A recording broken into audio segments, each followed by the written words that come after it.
Praise the Lord. Hallelujah. Praise the Lord. Hallelujah. దేవునికి స్తోత్రం. చిన్న ప్రార్థన చేసుకుని స్టార్ట్ చేద్దాం.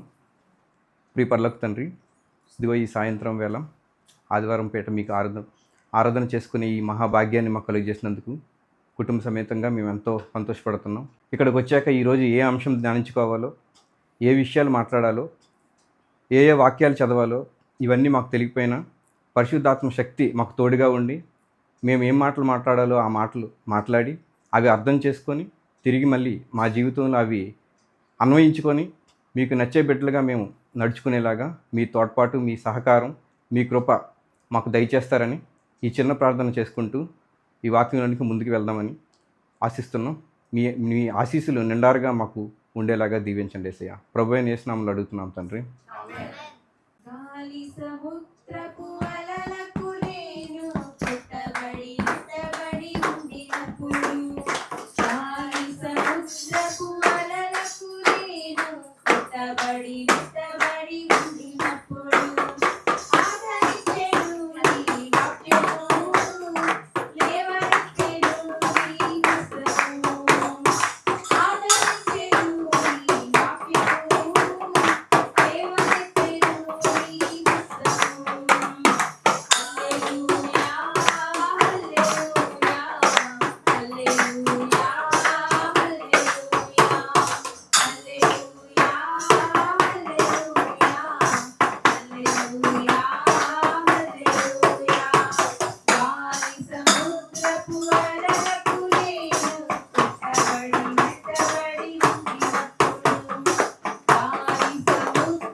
మేలు చేయక నీకు ఉండలేవయ్యా, ఆరాధించక నీకు ఉండలేవయ్యా, మేలు చేయక నీకు ఉండలేవయ్యా, ఆరాధించక నీకు ఉండలేవయ్యా.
పాపిలని గ్రహించగానే ఆరాధించే వేళయందు నీరు హస్తములు తాకాయి నన్ను పశ్చాత్తాపము కలిగే నాలో నేను పాపిలని గ్రహించగానే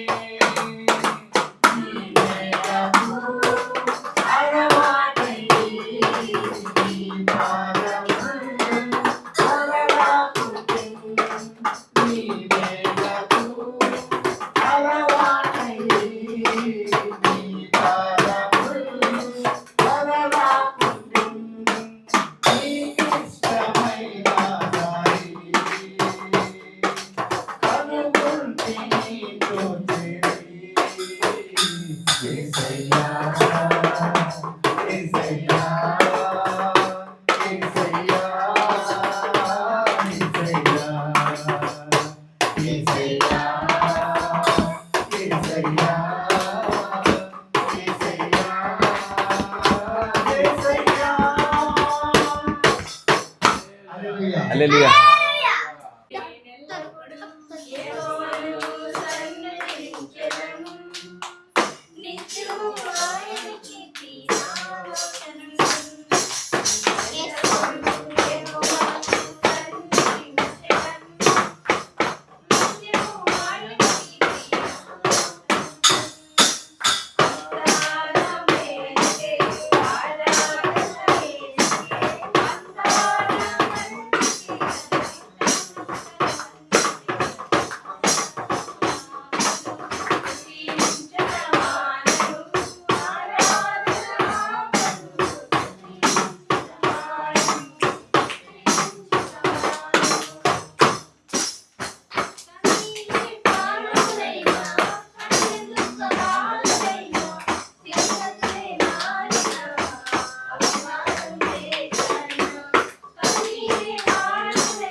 తర్వాత ఒక చిన్న ప్రేయర్ చేసుకొని ఆరాధనలోకి వెళ్దాం.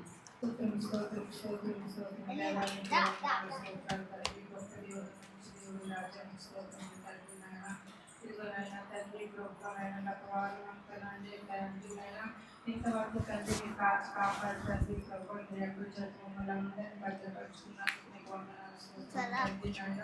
నిన్ను వర్ణించలేము వివరించలేము రాజా స్తోత్రం తండ్రి నాయన. ఎవరైనా ఆలోచన తీసేసి ఆయన తెచ్చి విషయంలో తండ్రి ప్రభుత్వం నాయన మేమందరం కూడి తండ్రి ప్రభు ప్రార్థన చేస్తున్నారు తండ్రి ప్రభు నువ్వు అద్భుతం చేసి దేవుడు రాజా స్తోత్రం తండ్రి నాయన. ఇదిగో నాయన తండ్రి ప్రభు నాయన యేసయ్య నాయన రాజా వీళ్ళు ఏమనుకుంటున్నారు తండ్రి వీళ్ళు దేవుడు చూసిన దేవుడు కొరకు తండ్రి ప్రభు నాయన ఒకసారి జ్ఞాపకం చేసుకుని తండ్రి వాళ్ళ ప్రతి ఆలోచన కూడా నెరవేర్చమని అడుగుతున్నాను తండ్రి ప్రభు నాయన. ఇదిగో నాయన తండ్రి ప్రభు నాయన నిన్ను తండ్రి స్తుతించి గణపరచడానికి చూపించమని అడుగుతున్నాను తండ్రి నాయన. యెహోవా తండ్రి నాయన ఇదిగో నాయన మేము చిన్నగా ఉన్న తండ్రి ప్రభు నీ దృష్టిలో తండ్రి ప్రభు నాయన ఎంతో తండ్రి నాయన మధురమైన రాజ్యానికి స్తోత్రములు తండ్రి నాయన. గొప్ప దేవుడు తండ్రి నాయన ఇదిగో నాయన నిన్ను ఆరాధించడానికి తండ్రి ప్రతి సువార్తను తండ్రి ప్రభు నాయన మేము చాటింపు చేయడానికి తండ్రి బయట నాయన ప్లేస్ అవసరం కనుక తండ్రి ప్రభు చిన్న ప్లేస్ తండ్రి ప్రభు నాయన మాకు దయచేయమని అడుగుతున్నాం రాజా నీకు స్తోత్రములు తండ్రి నాయన. నీ చిత్త ప్రకారం నడిపించమని అడుగుతున్నాం తండ్రి ప్రభు. ఈ న్యూ సెంచరీ తండ్రి ప్రభు చర్చని తండ్రి దీవించమని ఆశీర్వదించమని తండ్రి ప్రభు. మీకు మీరు అభివృద్ధిలో జరగమని తండ్రి ప్రభు నాయన. మీరు ఒక్కరే తండ్రి ప్రభు నాయన నాయన మీరే తండ్రి ప్రభు చూచున్న దేవుడు కనుక తండ్రి ప్రతి ఆలోచన నెరవేర్చమని తండ్రి ప్రభు. నీ సత్య సువార్తను చాటింపు చేయడానికి తండ్రి ప్రభు నాయన. యేసయ్యానికి వందనాలు స్తుతులు స్తోత్రాలు చెల్లించుకుంటూ తండ్రి మమ్మల్ని అందరినీ తండ్రి దీవించమని ఆశీర్వదించమని తండ్రి ప్రభు. నీ వాక్యం తండ్రి నాయన ఏది విత్తారో తండ్రి ప్రభు నాయన అది నాయన వినగల మనుషులు దయచేయమని తండ్రి ప్రభు నాయన. మీరు అక్కడే తండ్రి ప్రభు నాయన మహిమ పొందుకోమని యేసునామములో చిన్న ప్రార్థన అడిగి వేడుకుంటున్నాం తండ్రి. హల్లెలూయా హల్లెలూయా హల్లెలూయా. యేసయ్య ప్రేమ ఎంత అధికం, ఎంత ఆసక్తిగా మనం ఆయన ప్రేమ కోసం ఎదురు చూస్తామంటే మన పూర్ణ మనస్సు కూడా సరిపోదు, మన పూర్ణ బలం కూడా సరిపోదు ఆయన ఆరాధించడానికి. అందరూ కలిసి ఆరాధిద్దామా? అందరం కలిసి ఆరాధిద్దామా? ఆరాధనా స్తుతి ఆరాధనా ఆరాధనా నీకే ఆరాధనా స్తుతి ఆరాధనా ఆరాధనా నీకే ఆరాధనా నీకే ఆరాధనా నీకే ఆరాధనా నీకే ఆరాధనా నీకే మహిమ ఘనతకు అర్హుడవు నీవే నా దైవము. మహిమ ఘనతకు అర్హుడవు నీవే నా దైవము. సృష్టికర్త ముక్తిదాత సృష్టికర్త ముక్తిదాత మస్తులకు పాత్రుడా ఆరాధనా నీకే ఆరాధనా నీకే ఆరాధనా నీకే ఆరాధనా నీకే మహిమ ఘనతకు అర్హుడవు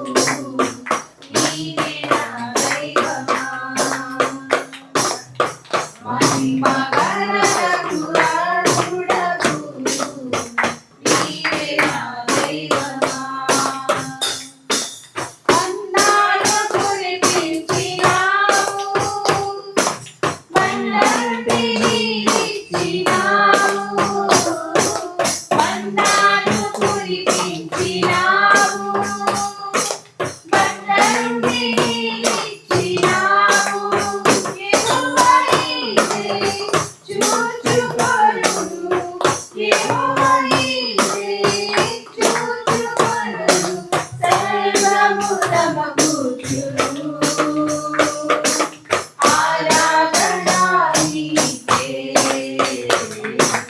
ఆరాధన నీకే, ఆరాధన నీకే, ఆరాధన నీకే.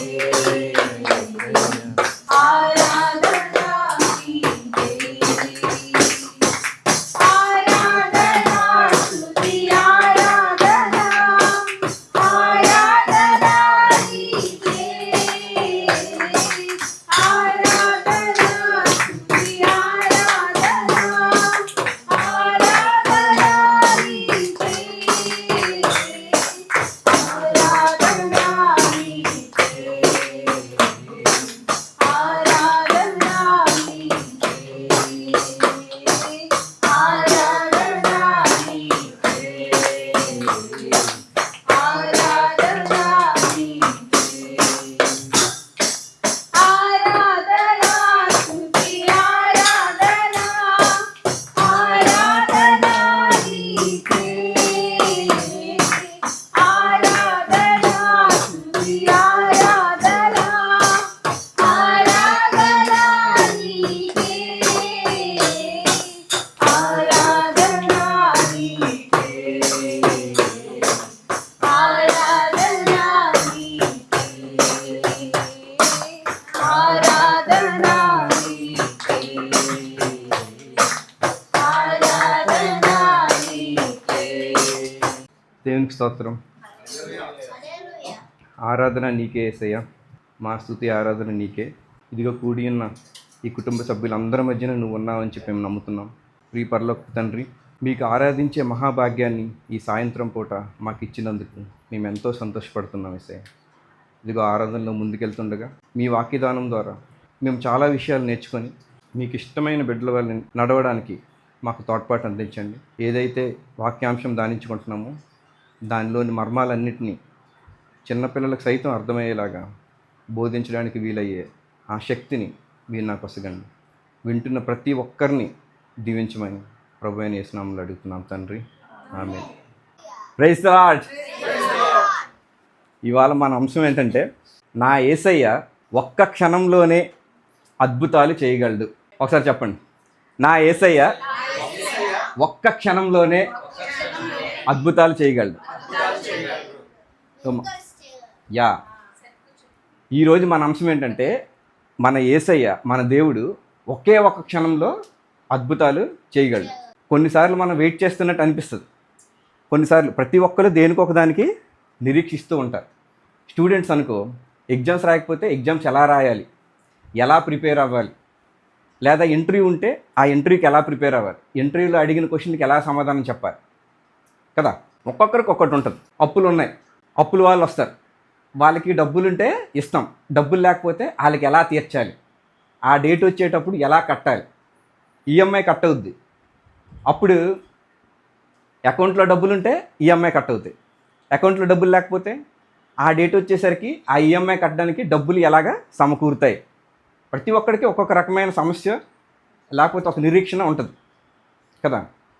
ఆ క్షణం వచ్చేంత వరకు మనకేముంటుంది, టెన్షన్ ఉంటుంది. ఇప్పుడు మీరు తెలుగులో ఆత్రం అంటారు. ఆత్రం అనేది రెండు విషయాల వల్ల వస్తుంది. ఒకటి కోరిక, లేకపోతే భయం. ఇప్పుడు ఫర్ ఎగ్జాంపుల్, ఒక కుటుంబ యజమాని ఉన్నాడు, ఒక ఊరు వెళ్ళాలి, ట్రైన్ టికెట్లు బుక్ చేసుకున్నారు, రేపు సాయంత్రం 6 గంటలకి ట్రైన్. ఆ కుటుంబ యజమానికి కొంచెం కంగారు ఎక్కువ అనుకుందాం.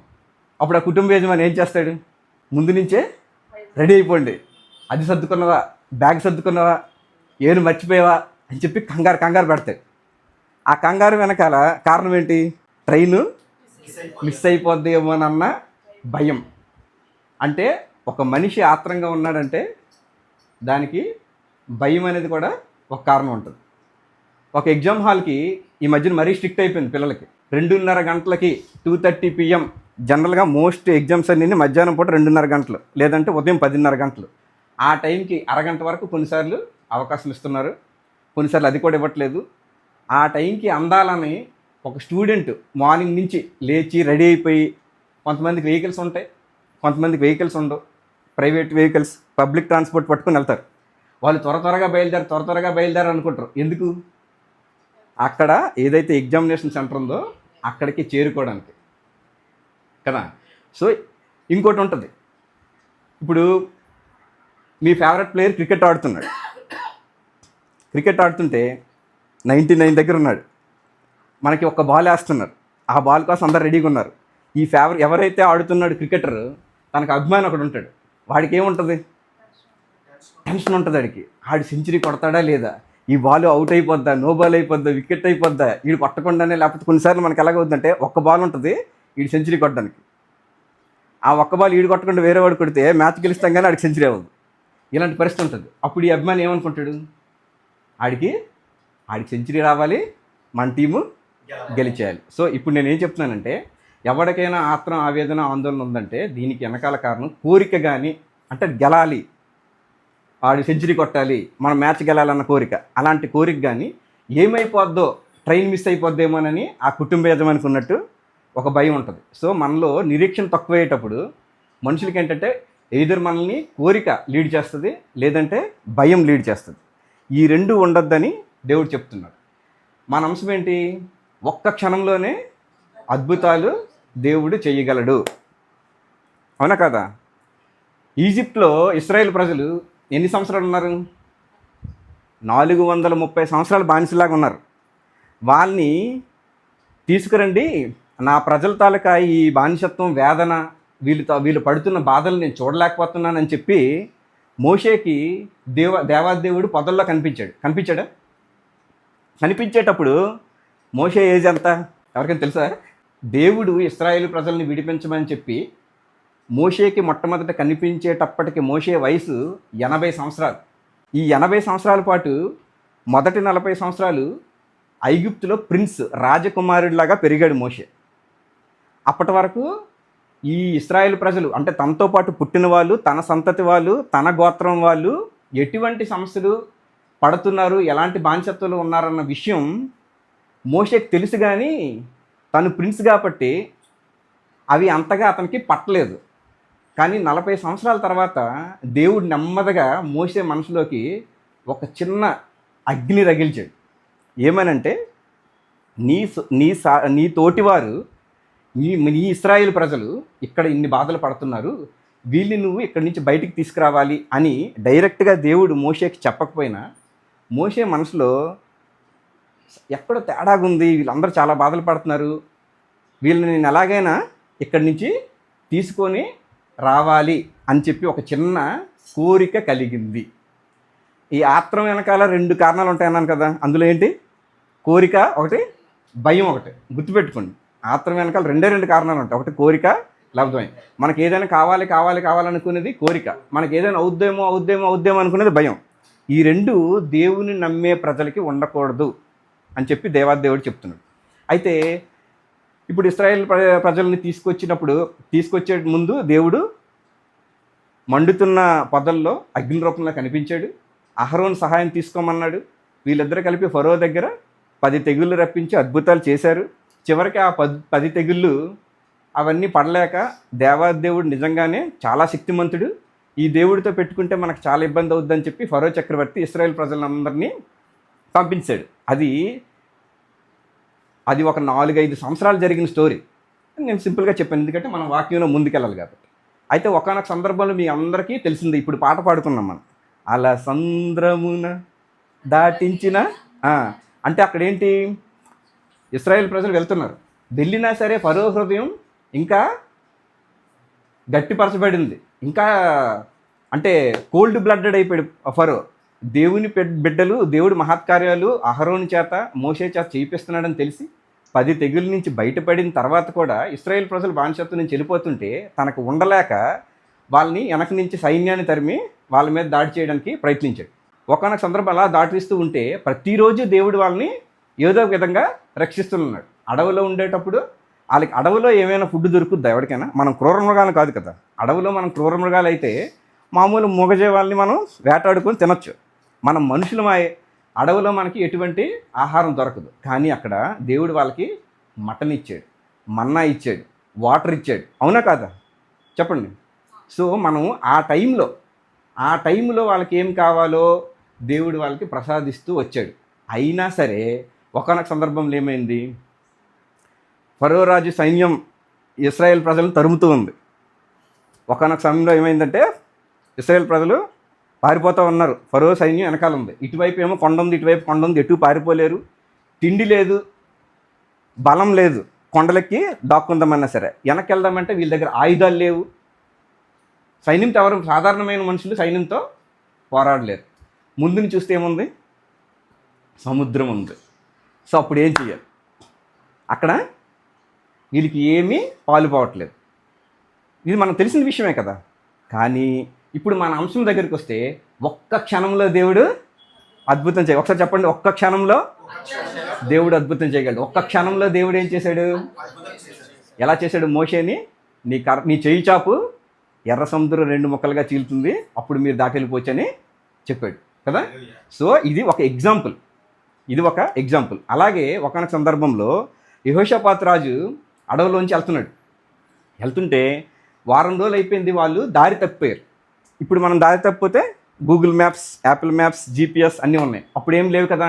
వాళ్ళు ఎడారిలో దారి తప్పారు, వాళ్ళకి ఫుడ్ లేదు.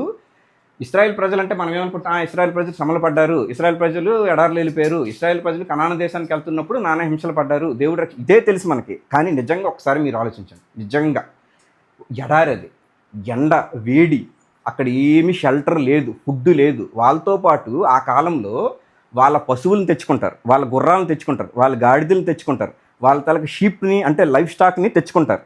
వాళ్ళలో గర్భిణులు ఉంటారు, వాళ్ళ పిల్లలు ఉంటారు. వాళ్ళందరికీ ఫుడ్ లేదు, వాటర్ అయిపోతుంది.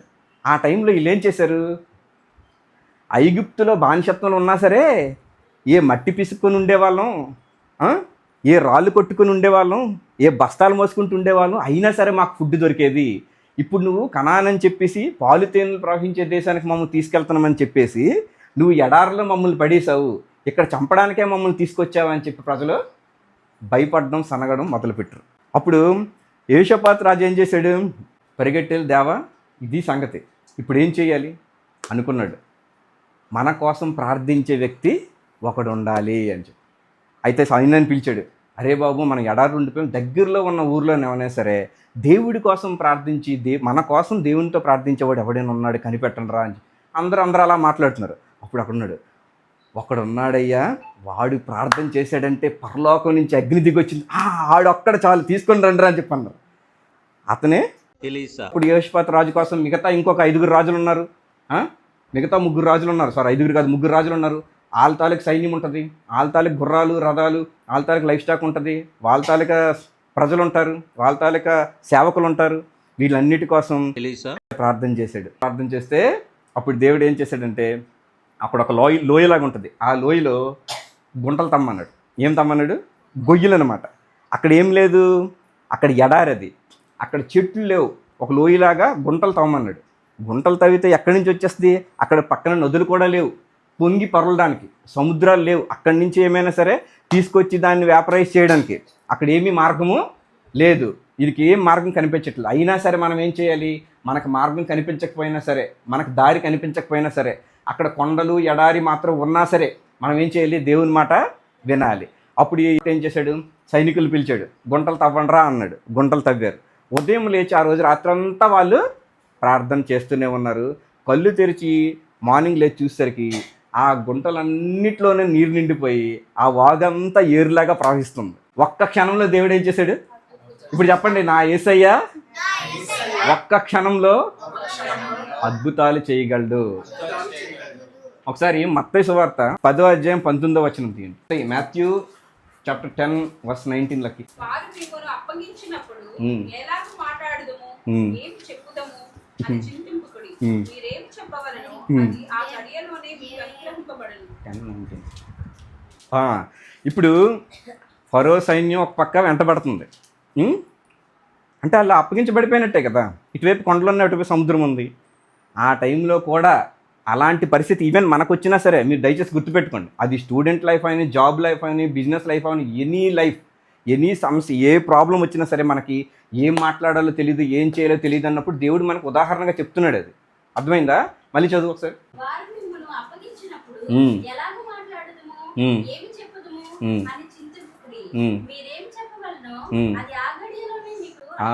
ఒక్క నిమిషం. ఇప్పుడు మన అంశం ఏంటి? ఒక్క క్షణంలో దేవుడు అద్భుతాలు చేయగలడు, అంతే కదా. అక్కడ మీరేం చెప్పాలో ఆ గడియలోనే మీకు తెలియజేయబడును అని చెప్తున్నాడు. ఆ గడియ గుర్తుపెట్టుకోండి. ఇలా చాలాసార్లు వస్తుంది. ఆ గడియలోని అంటే అప్పటి వరకు ఏమవుతుందో మనం బాధపడాల్సిన అవసరం లేదు. ఆ సరైన టైం వచ్చినప్పుడు, అది మన టైం కాదు, దేవుడి టైం. దేవుడి టైం వచ్చినప్పుడు, సరైన టైం వచ్చినప్పుడు దేవుడే మనకి మాట్లాడే అవకాశం ఇస్తాడు. సందీప్, ఇప్పుడు ఆ రెండో లైన్ చదువమ్మా. తండ్రి ఆత్మ మీలో ఉన్న మీలో ఉండి మాట్లాడుచున్నాడే గాని మాట్లాడువారు మీరు కాదు. అక్కడ ఏమని చెప్పాడు?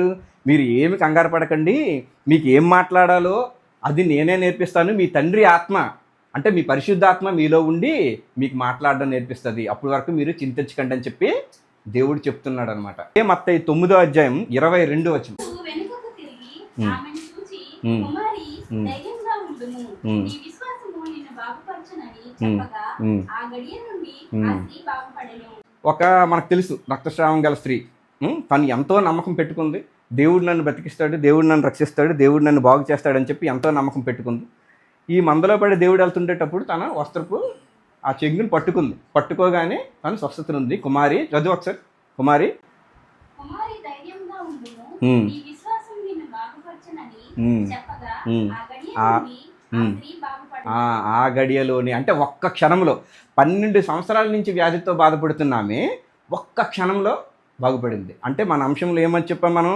మన దేవుడు ఒక్క క్షణంలో అద్భుతాలు చేయగలడు. చూసారా, అక్కడ కూడా 12 సంవత్సరాలు బాధపడుతుంది. 12 సంవత్సరాల నుంచి ఎవరు బాగు చేస్తారో కూడా తెలియదు.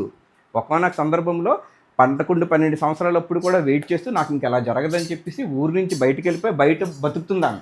కానీ దేవుని గురించి తెలుసుకొని దేవుడు ఇలా స్వస్థపరుస్తున్నాడు, గుడ్డి వాళ్ళకి చూపిస్తున్నాడు, కుంటి వాళ్ళని లేపుతున్నాడు, కుష్టి వాళ్ళని బాగు చేస్తున్నాడు అని తెలుసుకొని నాకు కూడా స్వస్థత వస్తుంది అని చెప్పి నమ్మి వచ్చింది. అయితే ఇంత జనసందోహంలోన ఆ రోజుల్లో తన్ని ఊర్లోకి రానివ్వరు అనమాట. తన్ని చూడడం అనేది ఒక పాపంలాగా భావించే రోజులు అవి.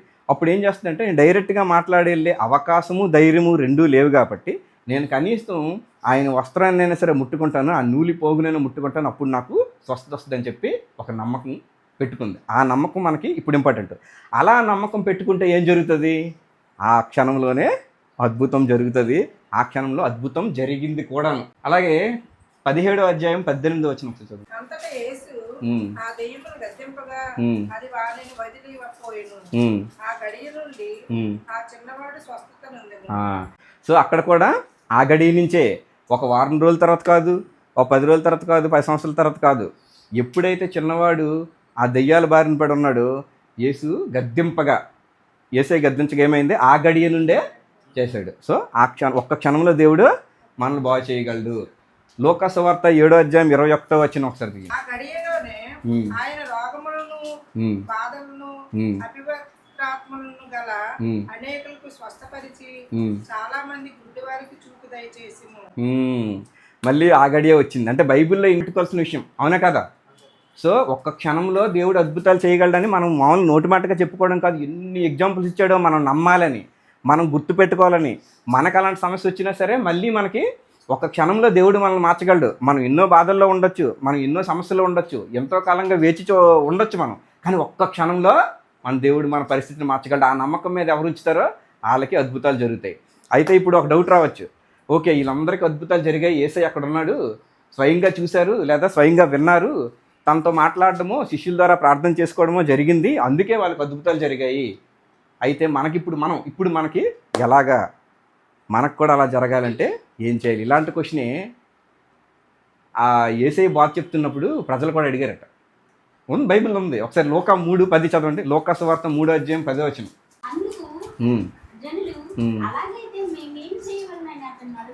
అది అప్పుడు అలాగైతే మేము ఏమి చెయ్యాలి అని అడిగారు. ఇప్పుడు మనకు కూడా డౌట్ వస్తుంది. ఇప్పుడు మనం చాలామంది సాక్ష్యాలు చెప్తారా లేదా? కొంతమంది సాక్ష్యాలు ఒట్టొట్టి సాక్ష్యాలు ఉంటాయి, కొంతమంది నిజంగానే చెప్తారు. వాళ్ళ జీవితంలో వాళ్ళు ఆ రిడెంప్షన్ పొందుంటారు, వాళ్ళకి అప్పులు తీరుంటాయి, వాళ్ళకి స్వస్థత కలిగి ఉంటుంది, వాళ్ళకి గర్భఫలం వచ్చి ఉంటుంది, వాళ్ళు ప్రాణాంతకమైన వ్యాధి నుంచి బయటకు వచ్చి ఉంటారు. అలాంటి వాళ్ళు సాక్ష్యాలు చెప్పినవి ఉన్నాయి.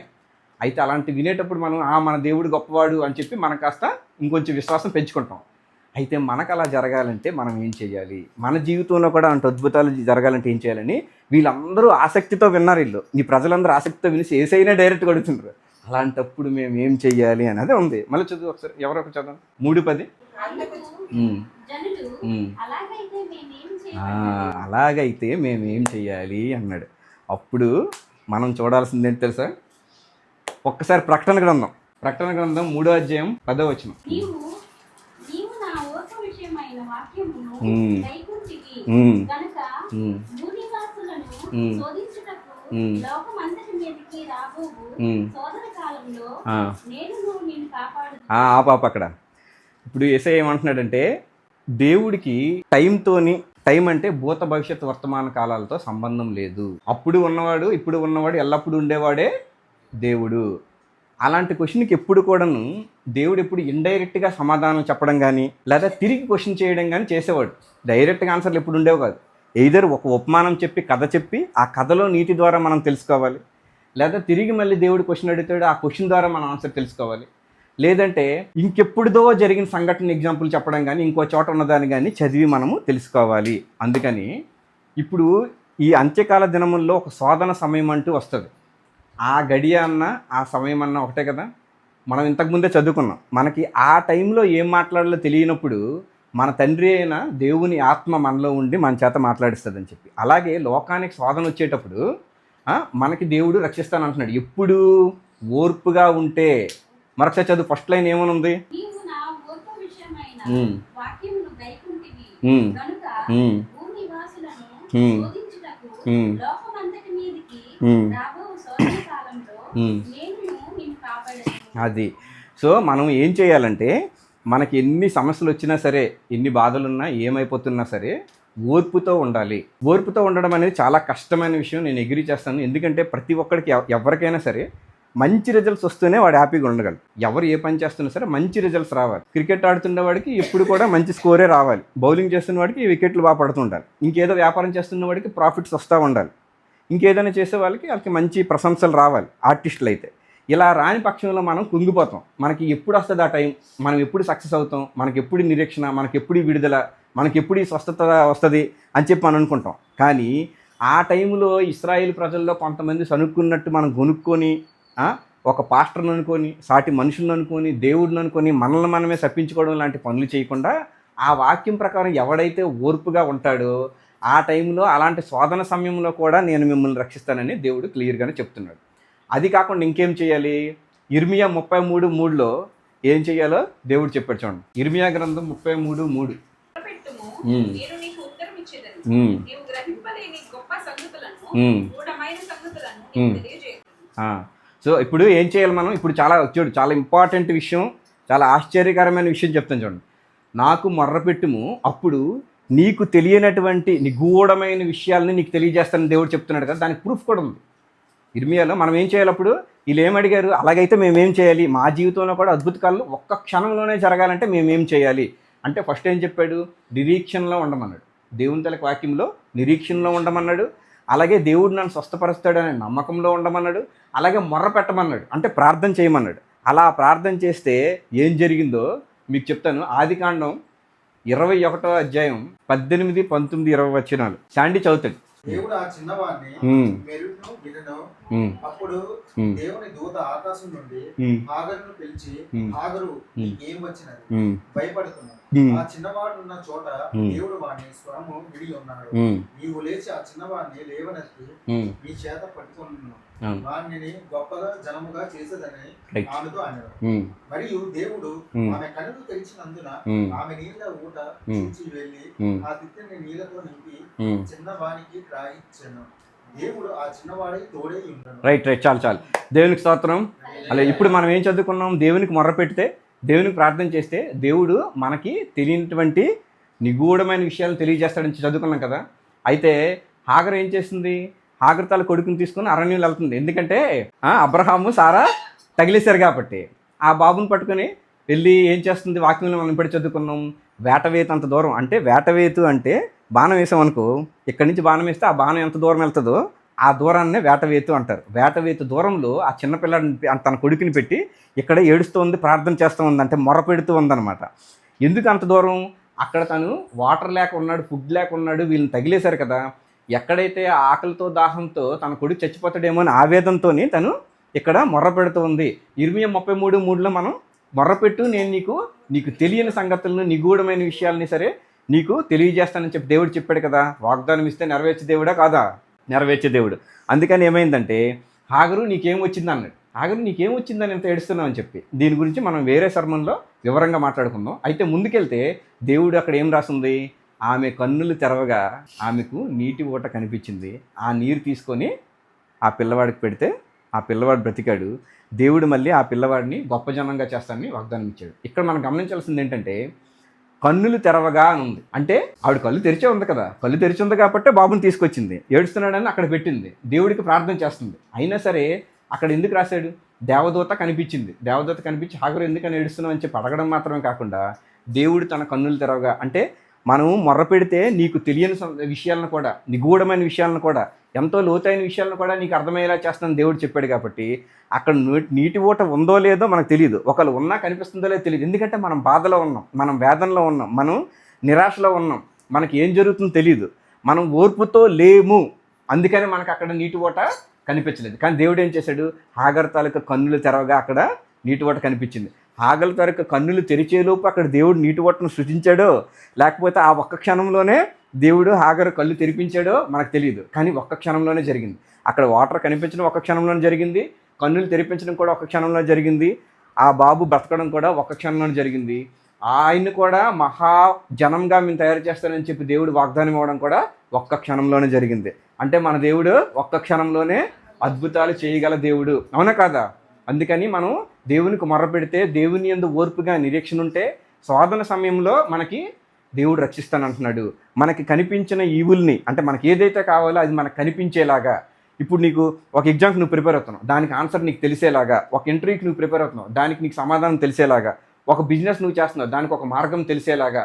నీకు ఒక స్వస్థత కొత్త ఎదురు చూస్తున్నావు, దాన్ని ఏ డాక్టర్ దగ్గరికి వెళ్ళాలి, ఎలాంటి మందులు వేసుకోవాలి, ఎలాంటి పనులు చేసి, ఎలాంటి ఆహారం చేస్తే నీకు, ఆహారం తింటే నీకు ఆరోగ్యం వస్తుంది, అలాంటివి. నేను ఇప్పుడు వాకింగ్ చెప్పాలి, ఎలాంటి బైబిల్ వర్స్ చదవాలి, అప్పుడు నాకు అలాంటి నాలెడ్జ్ వస్తుంది, అవన్నీ చెప్పేవాడు దేవుని పరిశుద్ధాత్మ. ఎప్పుడు నేను అడిగితే, నేను నిరీక్షణతో ఉంటే, నేను ప్రార్థన చేస్తే, నేను నమ్మకం ఉంచితే ఇవన్నీ జరుగుతాయి.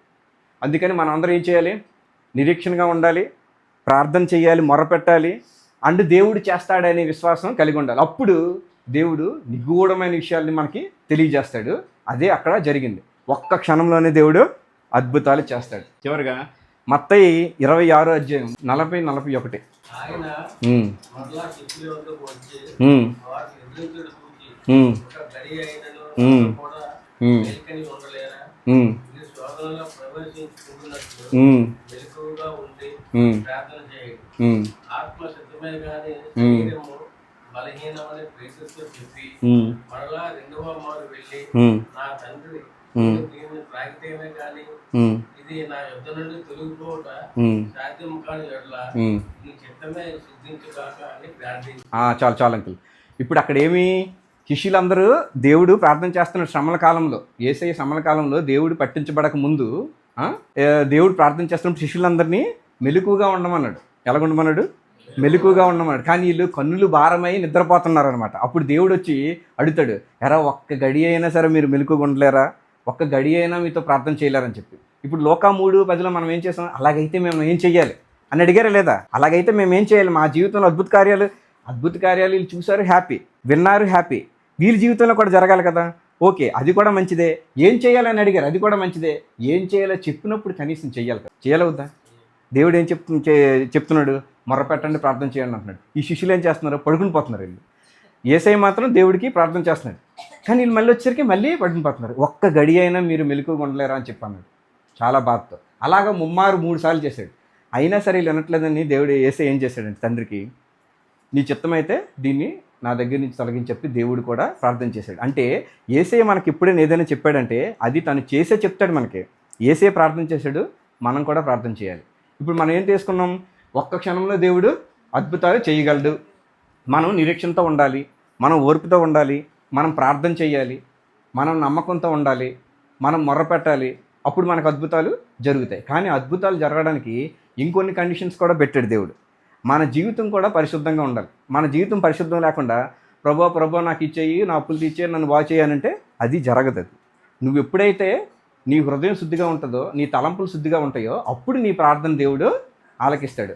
అక్కడ మనం వాక్యంలో చదువుకున్నాం, ప్రకటన 3:10 చదివామా? ఏమని? వాక్యరీతిగా నువ్వు ఓర్పుగా ఉన్నావు. నీ పనులు నువ్వు చేసుకుంటూ ఓర్పుగా ఉంటే అది ఓర్పుగా ఉన్నట్టు కాదు. వాక్యరీతిగా నువ్వు ఓర్పుగా ఉన్నావు, సనుక్కోకుండా నువ్వు ఉన్నావు. దేవుని ఆరాధిస్తూ నువ్వు వెయిట్ చేస్తున్నావు, దేవుని మందిరానికి వెళ్తూ నువ్వు వెయిట్ చేస్తున్నావు, దేవునికి ప్రార్థన చేస్తూ వెయిట్ చేస్తున్నావు. నువ్వు అలాగ అవన్నీ చేయకుండా ఊరికే వెయిట్ చేయడం అనేది అది వాక్యరీతిగా వెయిట్ చేయడం కాదు. వాక్కురీతిగా వెయిట్ చేసిన వాళ్ళకి మాత్రమే ఒక్క క్షణంలో అద్భుతాలు జరుగుతాయి. ఫిలిప్పీయులకు రాసిన పత్రిక 4:8 మెట్టు సహోదరులారా, ఏ యోగ్యతైనను మెప్పైనను ఉండిన ఎడల ఏవి సత్యమైనవో, ఏవి మాన్యమైనవో, ఏవి న్యాయమైనవో, ఏవి పవిత్రమైనవో, ఏవి రమ్యమైనవో, ఏవి ఖ్యాతి గలవో వాటి మీద ధ్యానం ఉంచుకొనుడి. మరియు మీరు నా వలన ఏవి నేర్చుకుని అంగీకరించితిరో, నా యందున్నట్టుగా ఏవి వింటిరో, ఏవి చూతిరో అట్టి వాటిని చేయుడి. అది కరెక్ట్. చాలు అక్కడ చాలు. అట్టి వాటి చేయుడి. ఇప్పుడు మనం ఏంటి, దేవుడు ఒక క్షణంలో అద్భుతాలు చేయాలని నేర్చుకున్నాం కదా, అలాగే దేవుడికి ప్రార్థన చేయాలని నేర్చుకున్నాం. మనము హృదయ శుద్ధి కలవాలని చెప్పి అయ్యి ఉండాలి, అప్పుడే మన ప్రార్థన ఫలిస్తుంది అని చెప్పి కూడా నేర్చుకున్నాం. అయితే మనకు అది కూడా తెలియదు కాబట్టి దేవుడు ఆ బాధ్యత కూడా తీసుకొని ఎటువంటివైతే ఉపయోగకరమో, ఎటువంటివైతే ప్రయోజనకరమో, ఎటువంటివైతే అన్యాయం లేకుండా ఉంటాయో, ఎటువంటివైతే కల్మషం లేకుండా ఉంటాయో, ఎటువంటివైతే 7 మహాపాపాలు లేకుండా ఉంటాయో అటువంటివి నా ప్రియ సహోదరులారా మీరు చెయ్యండి, అప్పుడు దేవుడు మీ మాట వింటాడు, అప్పుడు మీ ప్రార్థన వింటాడు అని చెప్పి అంటున్నాడు అనమాట. అప్పుడు మన మనసు ఎక్కడ ఉండాలి?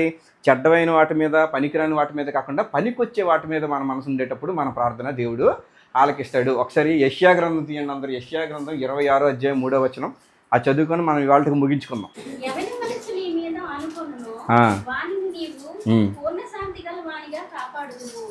ఏలయనగా అతడు నీ యందు విశ్వాసం ఉంచి ఉన్నాడు. చాలు. ఎవని మనస్సు దేవుని యందు ఉంటుందో వాళ్ళకి దేవుడు పూర్ణ శాంతిని కలిగిస్తాను అంటున్నాడు.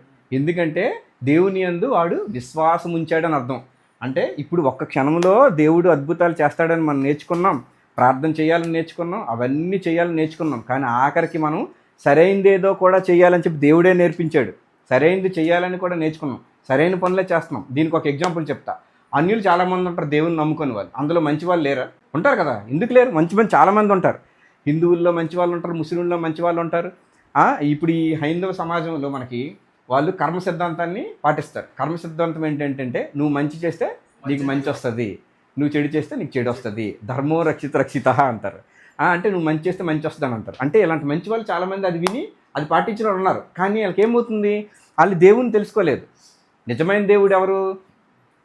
తండ్రి యొక్క కుమారుడు మన కోసం నరరూపధారి ఇక్కడికి వచ్చాడు, మన పాపాల కోసం సిలువ మీద మరణించాడు, ఆ తర్వాత తిరిగి 3వ రోజు లేచాడని చెప్పి యేసుక్రీస్తుని మన రక్షకుడిగా మనం అంగీకరించి మన పాపాలని ఒప్పుకొని దేవుడిని మన లైఫ్లోకి మనం యాక్సెప్ట్ చేస్తే అప్పుడు మనకి సాల్వేషన్ దొరుకుతుంది. అలా తెలియకుండా జీవితాంతం మంచి పనులు చేసిన వాళ్ళు కూడా దేవుడిని చూడలేని పరిస్థితి అయితే ఏర్పడుతుంది. ఆ తర్వాత దేవుడు 2వ రాకడప్పుడు వచ్చినప్పుడు వాళ్ళకి ఏం చేస్తాడో చేయడం అనేది దేవుడి ఇష్టం. కానీ ఈ వాక్యం ఏం చెప్తుంది? నీ యందు మనస్సు ఉన్నవాడికి నువ్వు పూర్ణ శాంతిని అనుగ్రహించదు. ఎందుకంటే ఆయన నీ ముందు విశ్వాసం ఉంచాడు. అప్పుడు ఒక్క క్షణంలో మనకు అద్భుతాలు జరుగుతాయి. ఇప్పుడు మళ్ళీ చెప్పండి, నా యేసయ్య ఒక్క క్షణంలో అద్భుతాలు చేయగలడు. ప్రార్థన చేసుకుందాం. యేసయ్య, ఇదిగో ఈ వాక్యం ద్వారా మేము తెలుసుకున్నది ఏంటంటే నువ్వు ఒక్క క్షణంలో అద్భుతాలు చేయగలవు యేసయ్య. నీ అద్భుతాలు మేము మా జీవితంలో కూడా మేము చూడాలంటే ఓర్పుగా ఉండమన్నావు, నిరీక్షణగా ఉండమన్నావు, నీ యందు విశ్వాసం ఉంచున్నావు, మా మనసంతా నీ మీద కేంద్రీకరించమన్నావు, సత్క్రియలు చేయమన్నావు, మొర్రపెట్టమన్నావు, ప్రార్థన చేయమన్నావు యేసయ్య. ఇదిగో బైబిల్ నిండా ఎంతోమంది నీ ఇలాగే మొర్రపెట్టి, ఇలాగే ప్రార్థన చేసి, ఇలాగే నిరీక్షణ ఉంచి, ఇలాగే వాక్య మార్గం ప్రకారం నడుచుకొని మీ యందు విశ్వాసం ఉంచి, మీ మీద మనసుంచి, మీ చెప్పినవన్నీ అలాగే పాటించి మీకు ప్రార్థన చేసి మీ ఆశీర్వాదం తీసుకున్న వాళ్ళు ఎంతోమంది ఉన్నారు. వారితో పాటు సమానంగా మాకు కూడా భాగం ఇవ్వండి యేసయ్య. మేము కూడా నిరీక్షణ ఇస్తాం, మేము కూడా మీకోసం విశ్వాసం ఇస్తాం, మేము కూడా మా మనసును మీపై పెడతాం, మేము కూడా వాక్యానుసారంగా మేము నడుచుకుంటాం అని చెప్పి మేము ప్రమాణం చేస్తున్నాం యేసయ్య. మేమందరం కూడా కుటుంబ సమేతంగా ఈరోజు ప్రార్థన చేస్తూ నువ్వు ఒక క్షణంలో అద్భుతాలు చేయగలవు దేవుడు అని బలంగా నమ్ముతూ మీరు చెప్పినవన్నిటినీ గుర్తుపెట్టుకొని ఆచరిస్తూ మీ ప్రియమైన బిడ్డలుగా మేమందరం ఉండేలాగా మమ్మల్ని దీవించమని ప్రభువైన యేసు నామములో అడుగుతున్నాం తండ్రి. Amen. Hallelujah. Praise the Lord. దేవుడు మనందరిని దీవించిన గాక. సాక్ష్యం చెప్పండి. సాక్ష్యాలు చెప్పండి. టెస్టిమనీ. దేవుని నామ స్తోత్రాలు. సమయం ఇచ్చిన కనబడి నా వందనాలు. కూడొచ్చిన అందరికీ వందనాలు. మీకు తెలిసిందా నాకు ఏఎస్ఏ కన్ఫర్మ్ అయింది. అండ్ 12 3 నుంచి అండ్ 13 5 వరకు మాకు అప్లికేషన్ పెట్టుకోవడం టైం ఇచ్చారు. సో అప్లికేషన్ పెడుతున్నప్పుడు ఏంటంటే 12th నైట్ అంతా చేసాం, అసలు అవ్వలేదు. బాబాయ్ చేశారు, డాడీ చేశారు, నేను చేశాను, అసలు అవ్వలేదు. మళ్ళీ నైట్ అంతా నాకు టెన్షన్, మొత్తం నిద్ర పడుతుంది. అయ్యో ఏమవుతారు, నాకు సీట్ వస్తుందా రాదా, అది అవ్వకపోతే నా పరిస్థితి ఏంటి అని చాలా ఆలోచించాను. అండ్ మార్నింగ్ కూడా చాలా చూసాను, చాలా వెతికాము. ఇంకా అసలు నాకేం గుర్తు రావట్లేదు. బాబాయ్ చెప్పినట్టు దేవుడు ఒక్క నిమిషంలో కార్యాలు అద్భుతాలు చేస్తున్నాడు. ఆ టైం నాకు ఒక్క నిమిషం జరిగింది. ఆ దేవుడు నాకు మరి ఎలా ఏమి ఆ టైం నాకు ఏమని తెలియదు. ఒకేసారి పోలే నాకు 2 జీవన్స్ ఉన్నాయి. అసలు ఆ జీవనం ఉన్నా కూడా మర్చిపోయాను. ఆ జీవనంలో ఒకసారి చూద్దాము, పోయి వెతుకుదాము, దొరికితే లేకపోతే అయిపోయాయంటే నా బతుకు అనుకోను. కట్టగలిగి చూసేసరికి కనబడుతుంది, నీటి నుంచి వచ్చిన మెసేజ్ యూజర్ ఐడి కనబడుతుంది. నాకు ఇంకా ఆ మైండ్ లో రాకపోయిన ముందు వరకు 100 ఆలోచనలు తిరిగాయి. ఇంకా నా అయిపోయానికి బిఎస్ రాదు, ఇంకా అందరినీ ఇంకా ఏదో అయిపోతారు, చాలా భయపడ్డారు. కానీ ఒక్క నిమిషంలో దేవుడు నాకు నిజంగా కార్యాలు చేశాడు. అసలు ఎక్స్పెక్ట్ చేయలేదు అలాంటివి చేస్తాడని చెప్పి ఇంకా సాక్ష్యం దేవుడు దీవించింది. నిజంగానే ఈ సాక్ష్యాన్ని దేవుడు దీవించగాక. నిజంగా చెప్తున్నాను, ఇప్పుడు మనం వాక్యంలో చదువుకున్నాం కదా, వాక్యంలో ఏం చదువుకున్నాం? మీరు ఏం మాట్లాడుతున్నారో మీకు తెలియకపోయినా మీరు చింతించకండి. ఆ గడియలో దేవుని ఆత్మ మీ అందు ఉండి మీరు ఏం మాట్లాడాలో మీకు నేర్పిస్తాను. అలాగే మేము ఉన్నాం, నిజంగానే అరణ్య, నేను, రిక్కీ ఉన్నాము. పని చేయట్లేదు సైట్. 6 o'clock అయిపోతే ఇది ఇండియాలో ఈ వెబ్సైట్ సరిగ్గా పనిచేయవు, రేపు అవుతాయి, రేపు రండి అని చెప్పి అన్నాను నేను. వీళ్ళంతా నిరస్త వెళ్ళారు. అయినా సరే తిరిగి మళ్ళీ రేపు పొద్దున వచ్చి ట్రై చేద్దామని చెప్పి సమయానికన్నా ముందే వచ్చాడు రిక్కీ. తర్వాత రోజు మార్నింగ్ వస్తే అదేమీ ఓపెన్ అవ్వదు. ఎంతమందికి ఎన్నిసార్లు ఫోన్ కాల్ చేసామో, ఎప్పుడు చూసినా ఏదో ఒక మెసేజ్. మీరు ఇక్కడ నిజంగానే అద్భుతం ఏంటంటే అరణ్యకి కనిపించలేదు, నాకు కనిపించలేదు, రిక్కీకే కనిపించింది. మళ్ళీ అది రిక్కీ కనిపించి పాస్వర్డ్ రీసెట్ చేసుకున్నాడు. ఎప్పుడైతే పాస్వర్డ్ రీసెట్ కనిపించిందో ఆ బాబాయ్ ఇప్పుడు ఇది వర్క్ అవుతుందని చెప్పటికప్పుడు పాస్వర్డ్ అని రీసెట్ చేసుకుని అన్నీ తమ చేతులతో జరిగేలాగా పక్కన నుండి చేయడం జరిగింది. ఆ విధంగా వచ్చింది. దేవునికి స్తోత్రం. చూసారా, మన జీవితంలో మన ఇంట్లో కూడా ఇలా అద్భుతాలు ఎన్నో జరిగాయి, మనకు కాదని లేదు, కానీ ఇప్పుడు కూడా ఇలా జరిగింది. దేవునికి స్తోత్రం. హల్లెలూయా. మరొకసారి యేసయ్య ఒక్క క్షణంలో అద్భుతాలు చేయగలడు. ఆమేన్. దేవుడు మీ అందరిని దీవించిన గాక. మళ్ళీ నెక్స్ట్ వీక్ కలుసుకుందాం. Praise the lord.